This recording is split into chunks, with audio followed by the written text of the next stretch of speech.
आज बनवत आहे कांदा भजी। त्यासाठी कांदे कट करून घेतले 4 ते 5, बेसन पीठ घेतलं, त्यामध्ये बारीक करून हिरवी मिरची आणि लसूण टाकलेला आहे, कोथिंबीर, चवीनुसार मीठ आणि थोडी जिरी आणि ओवा टाकलेला आहे आणि पाणी टाकून मिक्स करून घेऊन आता याची भजी बनवायची आहे। तर असे चमच्यानेच हे सोडून घेत आहे भजी।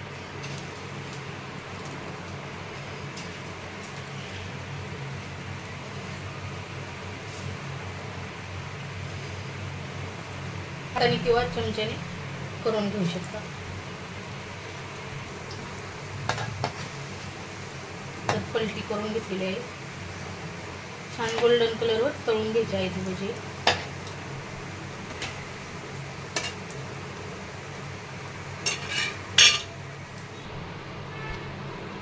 तर भजी आपले खाण्यासाठी तयार आहेत, काढून घेते। ताटामध्ये काढून घेतलेले आहेत। गरमागरम या भजी खायला